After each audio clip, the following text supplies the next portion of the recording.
One पंच man के episode number 10 में हम देखते हैं एक एशियंट जाइंट डायनासोर बर्फ से जाग चुका है और जागते ही वो तबाही मचानी शुरू कर देता है। यहाँ वहाँ डायनासोर से ज्यादा मुझे ड्रैगन लग रहा है क्योंकि ये आग भी फेंकता है। वहीं ये सिटी की तरफ बढ़ने लग रहा था उन्हें डिस्ट्रॉय करने के लिए, बट रेडास उस पर अटैक करते हैं, उसे रोकने की कोशिश करते हैं। बट तब तक यहाँ पर टोर्नेडो आ चुकी है जो क्लास एस की रैंक 2 की हीरो थी, जो बच्ची दिखती है बट बहुत ज्यादा पावरफुल है। इसके पास साइकिक पावर्स हैं जिससे वो हर किसी को कंट्रोल कर सकती है और दुश्मन को कुछ ही मोमेंट में हरा सकती है। बट यहाँ ये बड़ा सा क्रीचर कुछ ज्यादा ही पावरफुल है, उस पर बार बार अटैक करने की कोशिश करता है जिसको डॉज करके बचती है और कहती है कि उसे एक इंपॉर्टेंट फोन कॉल करनी है, थोड़ी देर के लिए चुप नहीं रह सकता है, जिससे मॉन्स्टर को और गुस्सा आता है और वो उस पर आग फेंकने की कोशिश करता है और बताता है कि उसके छोटे मोटे अटैक से वो नहीं मरने वाला है, उसके लिए कोई बड़ा एस्ट्रॉइड ही चाहिए। और ये आइडिया उसने खुद ही दे दिया था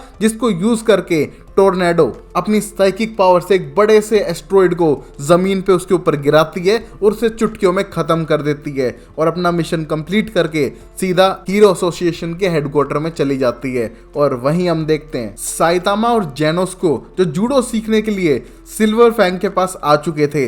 वैसे तो सिल्वर फैंग किसी को सिखाते नहीं है क्योंकि वो रिटायर्ड हीरो है और जिसको सिखाते हैं तो उसे पीट पीट के सिखाते हैं। उसके लगभग सारे स्टूडेंट्स उसने मार मार के ही भगा दिए, सिवाय उसके एक के जिसको उसने सबसे ज्यादा मार के भगाया है, वो है गारा। और अब उसके पास कोई भी पावरफुल स्टूडेंट नहीं है।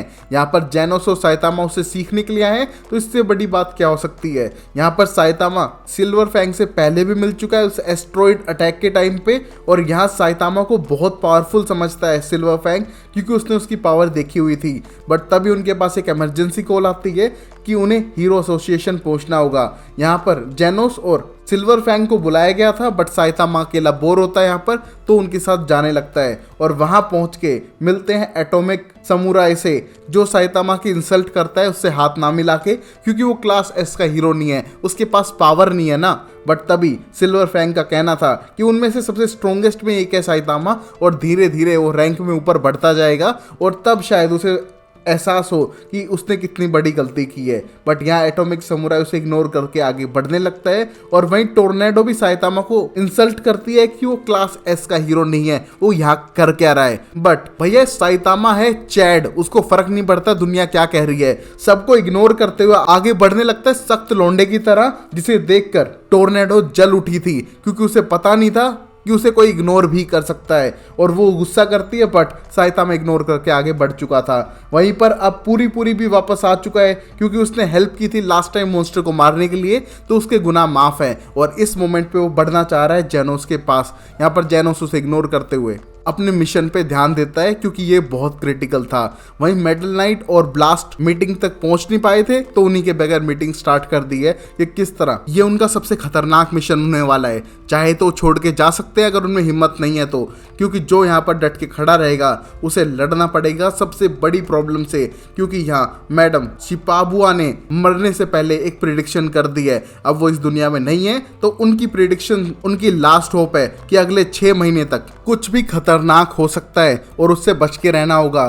वही साइतामा का क्वेश्चन था 6 महीने मतलब आज से कभी भी 6 महीने ना, ये देख के हर कोई टेंस था और तभी उनके ऊपर अटैक होता है। यहाँ इस अटैक को देख के उन्हें डर लगता है कि इतनी जल्दी हो गया, उन्हें तो कुछ प्रिपेयर भी नहीं किया है। और हम देख पाते हैं 5 फ्लाइंग मॉन्स्टर्स को जो अपने आप को स्काई किंग बताने लग रहे थे, वो सीधा हीरो एसोसिएशन की बिल्डिंग पे अटैक करते हैं उन सबको खत्म करने के लिए। बट तभी उनके पीछे एक जाइंट एलियन शिप आ चुकी थी और एक एलियन जो उन सारे स्काई किंग मॉन्स्टर्स को मार डालता है क्योंकि उसे इस प्लैनेट पे कब्जा करना है। यहाँ पर उस शिप के लैंड करते ही सारे एरिया को उसने डिस्ट्रॉय कर दिया था, पूरी बिल्डिंग्स को गिरा दिया है। बट कुछ लोग बचे हैं उस बिल्डिंग के मलबे से निकलते हुए, जिन्हें देख ये एलियन थोड़ा मायूस होने लगता है कि ये बच कैसे गए, इन्हें तो वो खत्म करके ही रहेगा, कोई भी नहीं बचना चाहिए। बट तभी मेटल किंग आके इस एलियन को मारता है जो अपने आप ही रीग्रो करने लग रहा था और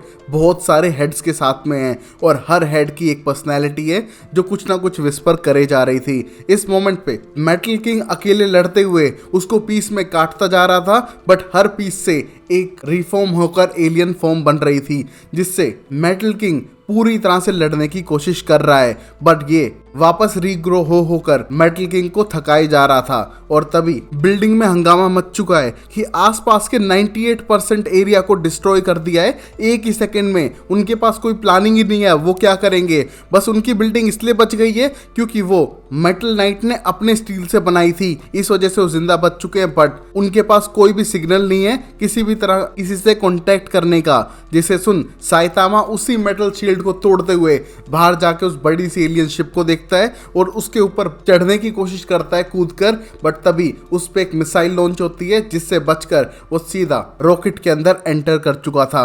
वहीं मेटल किंग की हेल्प करने के लिए उसका मास्टर एटॉमिक समुराई आकर उस एलियन को पीसेस में कट कर देता है। बट तभी मेटल किंग उसे वॉर्न करता है कि ये वापस से रीग्रो हो सकता है, उससे दूर भागो अपनी जान बचा के। जहां पर मेटल किंग तो घायल हो चुका था बट वो अपने मास्टर्स एटॉमिक सामुराई को इस तरह मरने नहीं देगा। और यहाँ उसे ज्वाइन कर चुकी थी सारी हीरो की टीम जो एक एक करके इस एलियन के टुकड़े करे जा रही है। और अब आ चुका है पूरी हर उस हैंडसम लड़के की मौत का जो इस टाउन में मरा है। वो नंगू पुंगू होके पंच पे पंच मार के इस एलियन को हराने की कोशिश करता है बट वो हर बार रिफॉर्म होकर और पावरफुल फॉर्म में आता है और उन पे अटैक कर रहा था जिससे लड़ना नामुमकिन हो चुका था। वहीं कुछ हीरो एसोसिएशन की बिल्डिंग से देख पा रहे थे उस बड़े से शिप को और सोचते हैं कि हम कैसे इस शिप पे चढ़ के उन पे अटैक करें और सबकी जान बचाएं।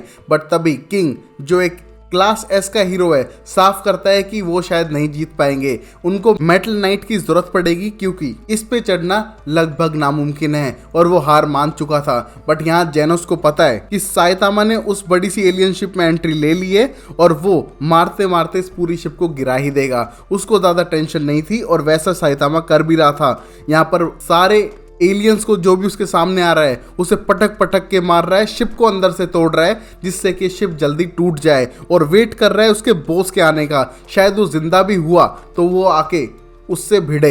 वहीं हम देखते हैं बॉस को जो शिप के अंदर अभी भी बैठ के वेट ही कर रहा है, जहां उसे पता नहीं है कि साइतामा उसकी एलियन शिप में आ चुका है। अब देखते हैं आगे होता है क्या अगले एपिसोड में। तब तक के लिए वीडियो को लाइक करें, चैनल को सब्सक्राइब करें और देखते रहें show time explainer amazing series के लिए।